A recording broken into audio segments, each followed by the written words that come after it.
Using Procreate Dreams and traditional art, I made an animation of a bunny rabbit jumping into a magic hat. I'm really excited to share this with you, so sit back, relax, and let's get into it. I'm starting this off by showing you the background so you know where it came from.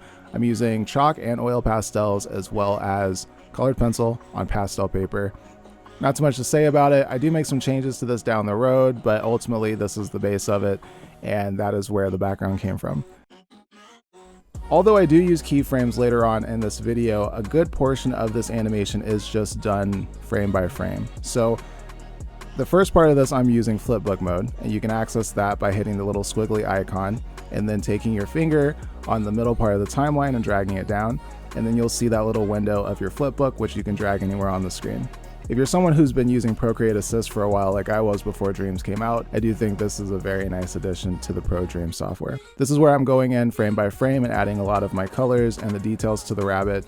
An extra thing that you can do to help streamline this process for yourself is to actually drag the color wheel onto your canvas and do the same thing. Just open up the color wheel on the top right hand corner, and then you can also hit the white bar on that and drag it down anywhere on the screen that you would like. And then you can adjust your colors accordingly right there instead of having to drag your hand all the way up. If you're doing something that's really intensive and you're taking a lot of time to do it, it may not seem like these things make a big difference, but it actually cuts back several seconds each frame that you're working on. In the long run, this actually does make a pretty substantial difference in your overall productivity. You can see I am utilizing my onion skins here. To access your onion skins in Pro Dreams, you have to hit the timestamp. And I will admit, this is a very weird way of doing it. I'm not sure why they put it there, but that is where it is.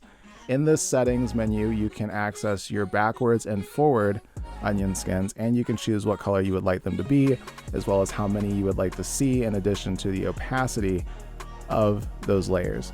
So this gives you a good idea of where things were beforehand, so when you're redrawing it on the next frame, you know exactly where to put it. This was really useful for me when I was trying to do the nose wiggle for the rabbit. Without the onion skin, I can't really see exactly where that nose is on the previous frame without constantly going back to it.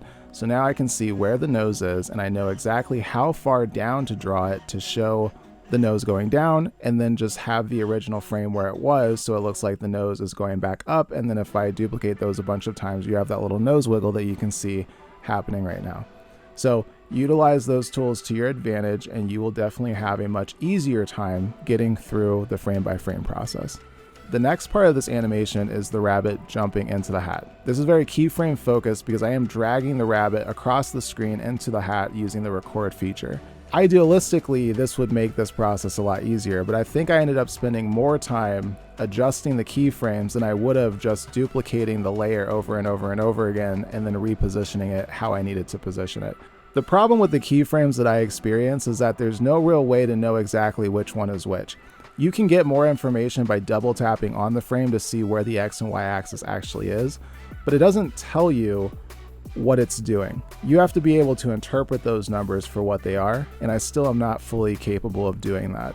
When you use the record feature, it's great because you can do multiple runs. You can record one motion, you can scroll all the way back to the beginning, record another one, and have a bunch of things going on at one time with one object. However, it mixes all of these keyframes together. So I'm going to be entirely honest with all of you. I've said this before, but I'll say it again. I am an amateur animator. I think I'm an intermediate artist, but all of this is done in my free time as an independent creator, okay? And I afford all of this myself. So with that said, when you utilize resources like Procreate, they are typically advertised as user-friendly, beginner-focused, and simplified. The problem with Procreate sometimes is that it can be way too simplified. So simplified that it lacks proper explanation. Not to mention the myriad of bugs that I experience. I understand the base of the keyframes, but I don't understand why it works the way it works and how that's supposed to be simplified and user-friendly. At the end of the day, Procreate is a mobile app. If you're a beginner, you're not really going to know where to look, especially if you're someone who doesn't use mobile technology at all or a lot. But even as a person who is aware of those things, it's still not very clear where a lot of things are. I don't know what the keyframes are telling me. They don't tell me what direction the rabbit is going. So even if I double click on them, you can get the X and Y axis, and it'll tell you a couple other pieces of information, but none of these details tell you exactly what that keyframe represents. The only way around this is to zoom in on that keyframe, take your pencil to the timeline, and then swipe across to see the keyframe in motion, and then you'll know what that keyframe is actually doing. I wish that there was a way to see that without having to go through the timeline, because it requires an extra step that I think could be beneficial if it just told you what it was. You can adjust the modification on the top corner of the screen when you hit the record button. The lower the modification is, the more streamlined it is. The less the modification is, the more movement it records per what you're doing on the screen. But somewhere in that modification, for me, it's hard to find the sweet spot on exactly the speed and the movement that I'm looking for.